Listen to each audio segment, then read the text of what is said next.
Bien, muy buenas noches, caballeros, señoritas.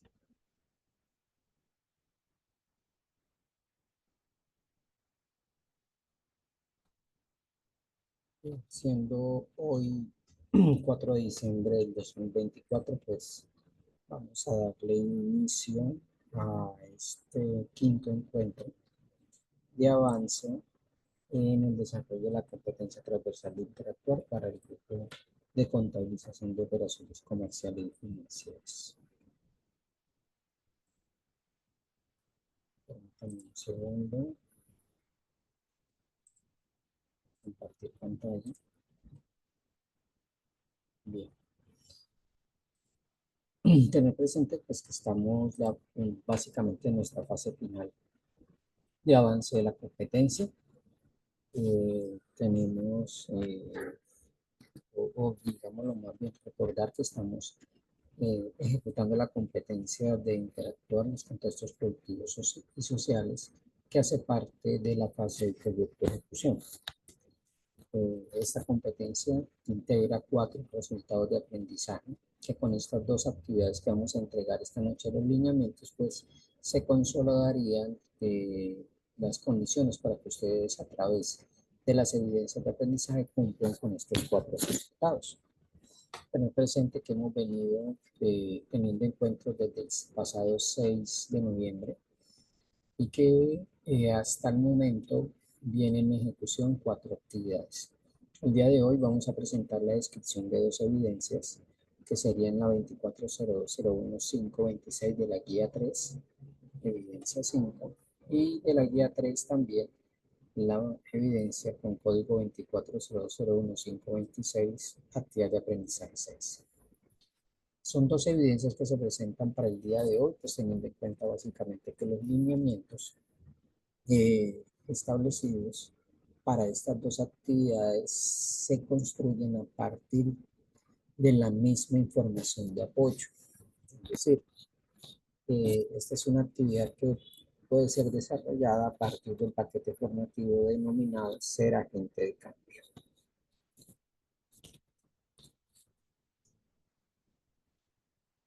Bueno, son 2 actividades relativamente sencillas. Una de ellas, la actividad número 5, básicamente la construcción de un mapa mental a partir de unos elementos de reflexión que están descritos,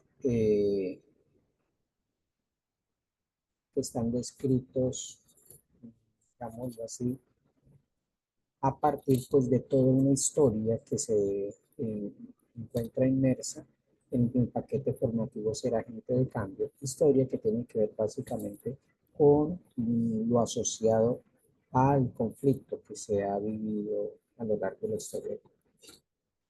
El otro punto, la otra actividad, es un ejercicio de solución de caso, que la principal acción a realizar es la construcción de un cuadro comparativo entre 2 situaciones de conflicto que se han presentado en la humanidad. El primer conflicto es el de Colombia versus el conflicto que se ha presentado en Sudáfrica. Ya a medida que vamos avanzando, pues les haré la descripción de los distintos lineamientos esenciales para la construcción de esta evidencia. Un segundo, voy a compartir el link de acceso, dado que hay algunos aprendices que no se han podido conectar.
Permítanme un segundo para poder hacer la acción desde este espacio.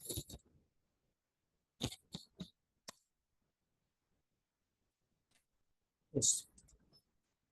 Continuando entonces con la presentación de los elementos.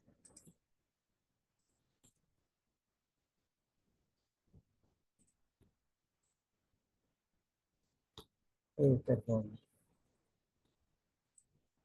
Luz Ángela, ¿me estás escuchando con claridad y visualiza la presentación? Buenas noches, profesor. Sí, señor. Ok, gracias.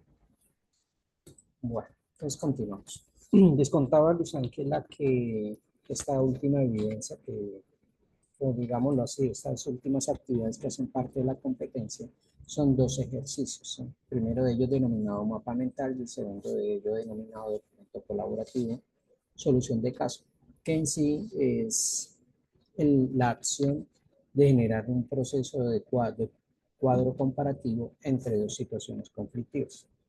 El material de apoyo para estas dos evidencias es el capítulo denominado Ser agente de cambio, que hace parte de la guía de aprendizaje número 3.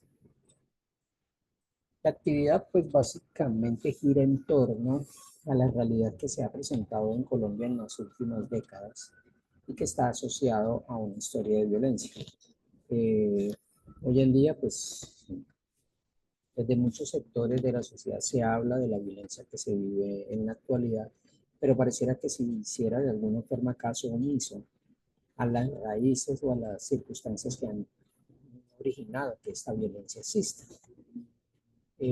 Para entender un poco la dinámica social que vivimos, necesariamente es muy significativo que nos vayamos atrás.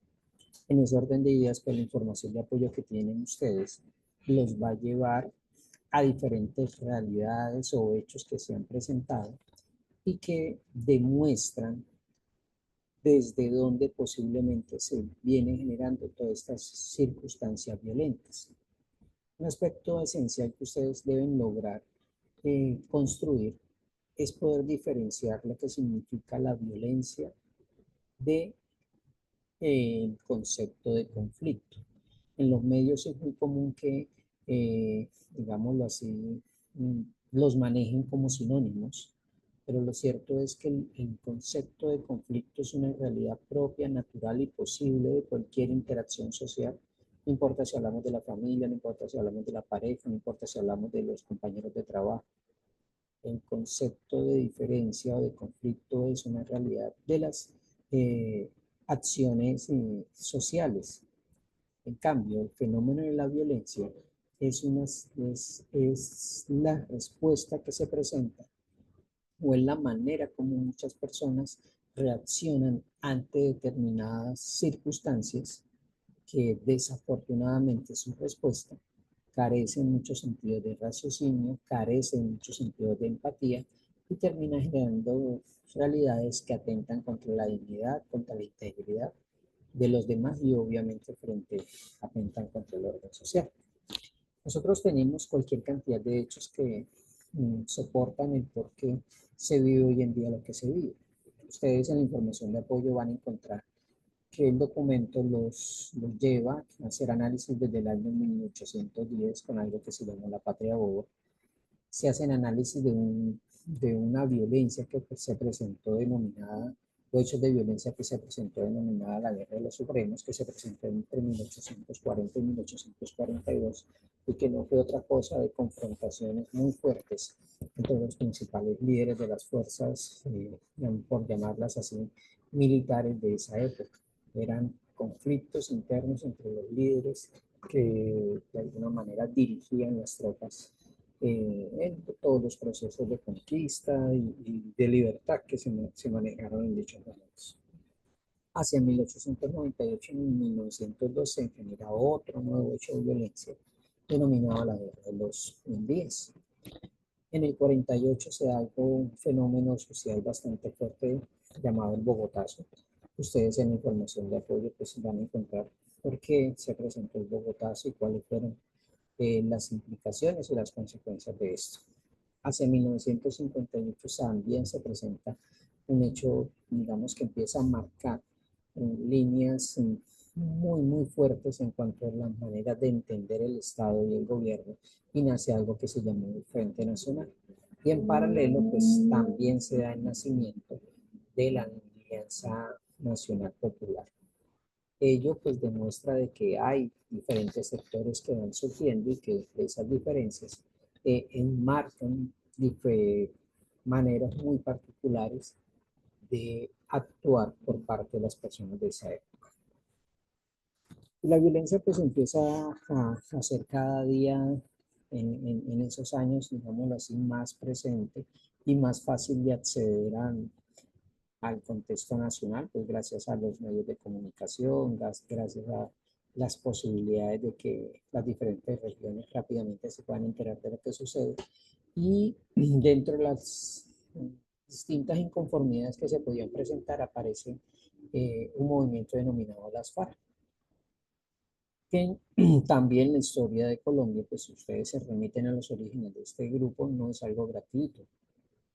Las FARC aparecen porque, digamos, hay un sentir, hay unas inconformidades de diferentes sectores del campo, y frente a esas inconformidades, pues toman la decisión de tomar las armas. Lo mismo sucede hacia el 65 cuando aparece el ELN. En el año de 1970 se presenta un hecho bastante grave para la política y la democracia, que fue la posible generación de una situación de fraude en las elecciones presidenciales. En el 74 se da el final de un grupo denominado el Frente Nacional, digámoslo así, temas políticos que se van terminando y que van generando nuevas puertas para nuevas dinámicas particulares de entender la administración del Estado. Hacia 1980 empiezan nuevos hechos de violencia a surgir y aparece el fenómeno de la bonanza del narcotráfico. Con esa bonanza, pues también se generan cualquier cantidad de hechos de violencia y que pues enmarcan grandes circunstancias muy negativas y complejas, porque con esta bonanza se generó mucha muerte, muchos atentados terroristas, muchos asesinatos y demás.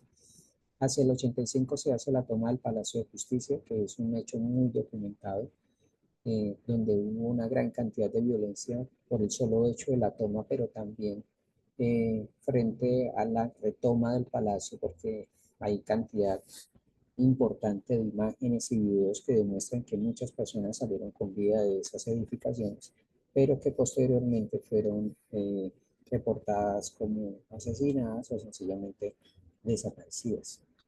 En el 89 se presenta otro hecho de violencia bastante significativo, que fue el asesinato de uno de los candidatos presidenciales de la época, porque Eliezer Gaitán, que de alguna forma también se convierte en un elemento de gran presión para muchos fenómenos de violencia. Pero la violencia también tenía, digamos, así, sus oportunidades, y hacia el año 90 se moviliza uno de los tantos movimientos guerrilleros, en este caso fue el M-19, que entregan las armas y trata de vincularse a la vida política. Sin embargo, pues la violencia también estuvo a la sombra de este acto, ya que muchos integrantes de ese grupo posteriormente a la desmovilización fueron asesinados. Hoy en día, pues el número de personas que representan a este grupo y que puedan estar en la política es muy limitado. Hacia el 93 se presenta la muerte de Pablo Escobar, pero antes de la muerte de Pablo Escobar hay una gran cantidad de situaciones de tensión, de conflicto y de violencia, eh, dado pues que fue, digámoslo así, entre comillas, una cacería para poder capturarlo luego de que se había entregado, estuvo preso. Él manejó muchos grupos de sicarios y de alguna forma trataba de acorralar al Estado, a las fuerzas del orden, en fin. La muerte de esta persona fue un hecho que marcó, digamos así, un antes y un después en la manera como se entendía el fenómeno del narcotráfico. Al año 97 pues se hace una documentación de una masacre, un acto de violencia, más de violencia creo que de barbarie, donde se genera lo que se denominó la masacre de Piripán. Sin embargo, desde mi experiencia hacia la época y años posteriores se presentaron otro número alto de diferentes actos muy agresivos hacia la población civil, donde muchas personas murieron, donde muchos fueron desaparecidos, donde muchos fueron torturados, donde muchos fueron desplazados. Se menciona la masacre de Mapiripán, pero yo creo que todas las personas que hacemos parte de las distintas regiones de Colombia hemos conocido o vivimos en carne propia algún hecho de esta magnitud. Sin embargo, pues a pesar de todas estas realidades, hacia el 2016 se inició un proceso de paz, o se consolidó un proceso de paz con el grupo de las FARC, que es uno de los grupos más grandes, más fuertes, más antiguos en la lucha armada en el país. Y ese acuerdo de paz, en medio de sus imperfecciones, medio de sus aciertos y desaciertos, lo cierto es que le generó una disminución en la intensidad del conflicto. El número de personas muertas, de desaparecidos, el número de soldados que han podido ser víctimas de alguna manera y policías, pues tuvo, no sé, un gran alivio. Y por ello, digamos, así se generaron grandes oportunidades para el Estado en la medida en que se ha podido constatar que la mejor estrategia para la gestión de una situación de conflicto es básicamente buscar mecanismos de negociación y reconciliación. Eh, Buscar la solución de este tipo de conflictos a través de las armas. En la inmensa mayoría de ejemplos en la humanidad nunca ha sido, digamos así, una opción válida. Siempre los hechos de violencia van a generar más violencia y la historia demuestra que la mayoría de conflictos en el mundo se han acabado a través de una oportunidad de concertación o de acuerdo. Si ustedes observan, pues lamentablemente el conflicto de Colombia no es nuevo, es algo que viene siendo, digámoslo así, heredado y que demuestra que nos falta crecer, nos falta trabajar mucho en nuestras actitudes, nos falta trabajar mucho en la manera como entendemos la realidad, nos falta trabajar mucho en, en cómo nos acercamos a las situaciones de diferencia y cómo, digamos, podríamos aportar para la solución eficiente de esto. Eh, Hay mucho odio, hay mucho rencor, hay muchos traumas de por medio en torno a todos estos actos de violencia y que vuelvo, insisto, no son nuestros, vienen siendo heredados, vienen desde hace mucho tiempo y es necesario pues que todas las personas que estamos en el hoy podamos trabajar en nuestro crecimiento personal, en el sanar heridas, en el poder aprender diferentes actitudes y estrategias que puedan convertirse en una oportunidad para que cuando tengamos una situación de conflicto o diferencia, seamos un elemento que ayude a la solución de este y no seamos el elemento negativo que contribuye a que este conflicto se mantenga en el tiempo.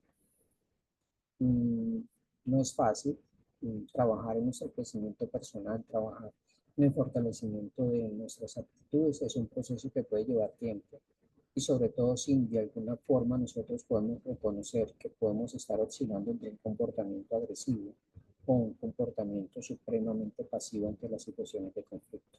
Cualquiera de los dos extremos son negativos en términos de salud mental, son negativos en términos de desempeño social, en términos de bienestar, en términos de cohesión del contexto social. En ese orden de ideas, pues vuelvo, insisto, es necesario que nosotros hagamos como que dice una reflexión y miremos hacia atrás y podamos hacer un ejercicio de reconocimiento de cuál ha sido mi historia de vida, cuáles han sido de pronto las cadenas que puedo estar de alguna manera cargando y que se relacionan con el repetir estos actos de violencia y cómo desde mi actitud, desde mi comportamiento podría estar generando estas realidades. La violencia no es solamente con armas, no solamente con las manos, también podemos ser violentos con la actitud, también podemos ser violentos en la manera como nos comunicamos, en los calificativos, en las expresiones. Cada uno de nosotros podría aportar mucho a que nuestro grupo familiar sea un grupo que goce de salud mental y que perciba el entorno como algo de bienestar. O podríamos ser el elemento negativo que desafortunadamente con solo nuestra presencia eh, aumentamos las posibilidades de distanciamiento, de odio, de fragmentación de ese grupo social, ya sea la familia, de ese equipo de trabajo. Entonces, analicen ustedes a través de la lectura cómo estos diferentes eventos que describen hechos violentos, que describen conflictos o diferencias mal gestionadas, terminan siendo, no sé, eh, la parte oculta de ese iceberg de violencia, de tanta realidad negativa, y que necesariamente si no trabajamos sobre ello, pues lo que vivimos en el hoy, que es lo que se puede palpar, no va a cambiar, no va a lograr las mejoras que se necesitan. Les invito a que lean información de apoyo, que trabajen a conciencia el documento, sobre todo el capítulo que ya habla sobre algunas actitudes, estrategias o metodologías que pueden ser de gran utilidad para hacer aportes a la solución eficaz y sobre todo asertiva de situaciones de conflicto. Para el tema de las evidencias, les había mencionado, son dos ejercicios muy sencillos. La evidencia número 5 les invita a que construyan un mapa mental. Un mapa mental con el cual ustedes van a hacer una descripción de los diferentes eventos que de alguna forma representan el conflicto armado en Colombia en estos últimos 50, 60 años que, que se ha vivido, ¿sí? Construyen un mapa mental donde pueden describir los diferentes hechos, eh, algunos de ellos que mencioné, otros que están más en detalle en la información de apoyo y que obviamente es responsabilidad de ustedes poderlo plasmar. Muy importante, tengan en cuenta que el organizador gráfico que se está pidiendo, ¿no? Mapa mental. Muchos aprendices entregan otros organizadores gráficos que nos está pidiendo. En esta oportunidad se solicita un mapa mental. Si no está familiarizado con el concepto, le invito a que indague qué significa un mapa mental y cómo se construye, para efectos de que sea pertinente la actividad ejecutada. Eso para la actividad 5. En cuanto a la actividad 6, la evidencia exige básicamente que ustedes hagan un cuadro comparativo. Cuadro comparativo entre dos conflictos. El conflicto colombiano, que está perfectamente descrito en la información de apoyo, versus un conflicto que ustedes van a tener que investigar. En este caso, la información de apoyo sugiere el conflicto, o la evidencia sugiere, perdón, el conflicto que se presentó en Sudáfrica. Yo les sugiero que construyan preferible, o perdón, puede ser el conflicto, hacer el cuadro comparativo entre el conflicto colombiano y el conflicto de Sudáfrica. O pueden hacer un cuadro comparativo entre el conflicto colombiano y cualquier otro conflicto que ustedes consideren se parece. Es importante que definan cuáles son los indicadores con los cuales van a construir ese cuadro comparativo.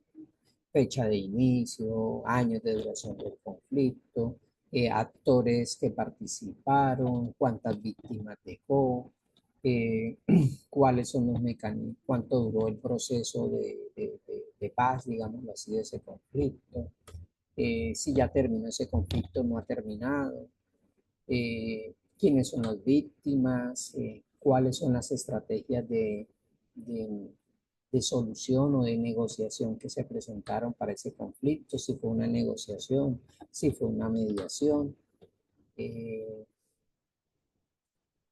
qué aspectos o digámoslo así, cuáles fueron los acuerdos a los que llegaron en ese conflicto, en fin.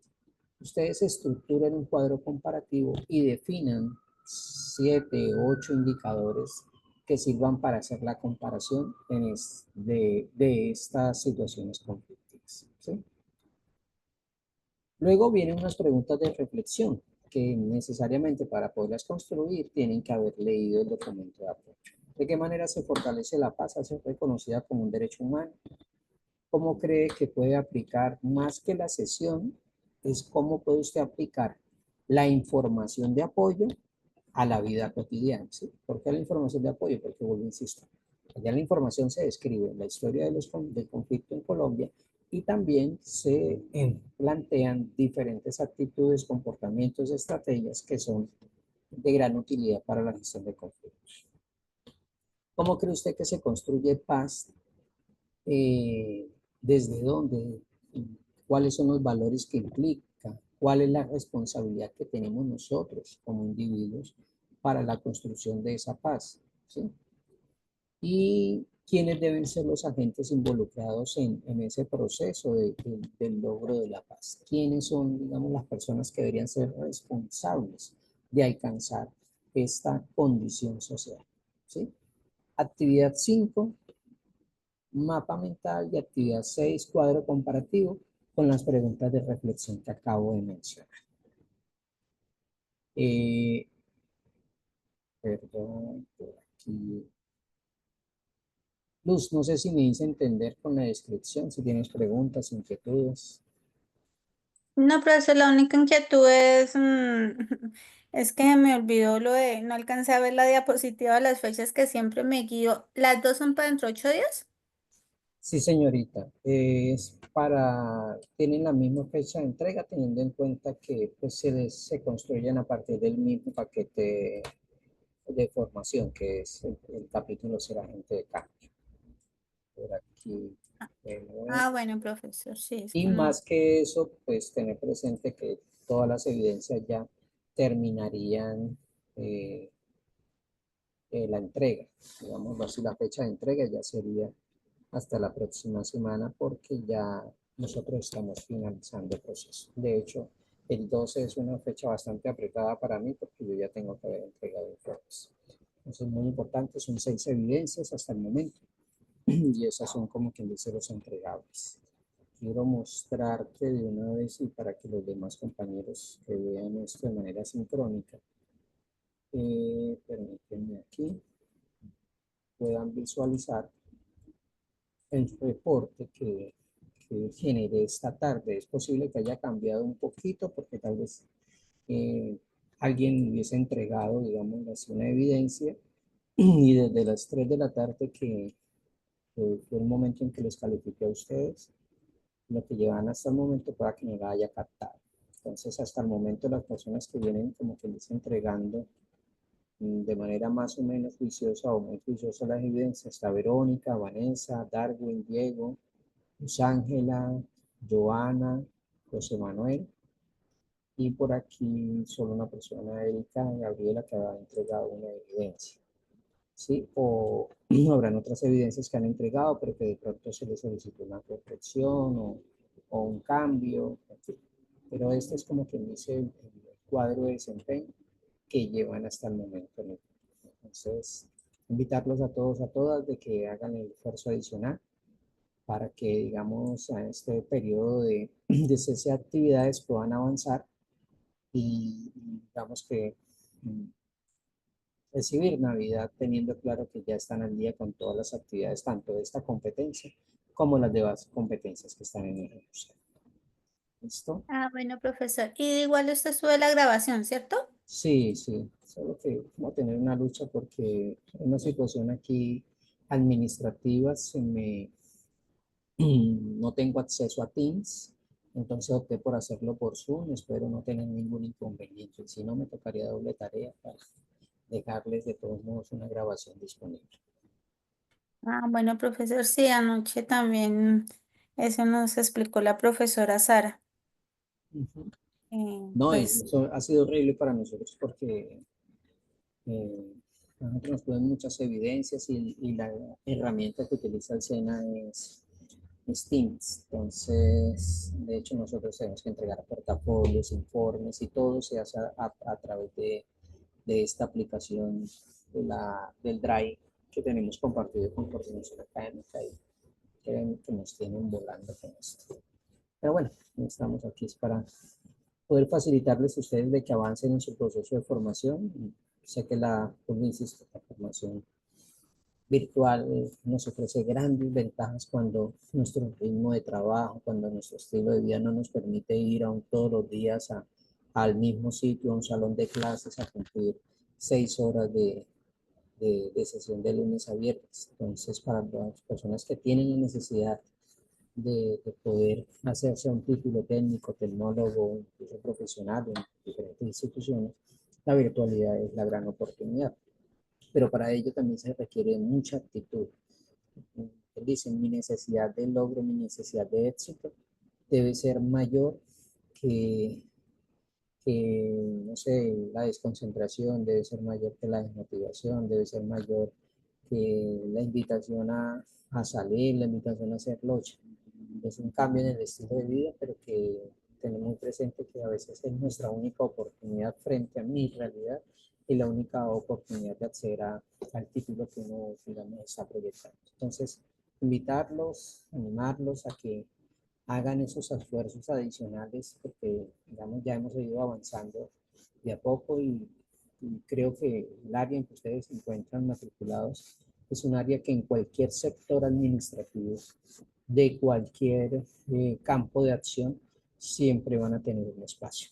Entonces, eh, es un perfil bastante interesante, muy pedido en las diferentes organizaciones y obviamente, como todas las áreas administrativas, siempre buscar la oportunidad de fortalecer eh, este perfil, completarlo con otras áreas del conocimiento para ser muchos más competitivos. Pero la tarea está, el objetivo está y invitarlos a abrazar este proceso y defenderlo con dientes, con uñas y dientes, porque al final de cuentas es nuestro proyecto, es nuestra titulación, es nuestro derecho a poder acceder a un título que el día de mañana me permita escalonar, me permita tener mejores ingresos, me permita tener mejor calidad de vida, ¿vale?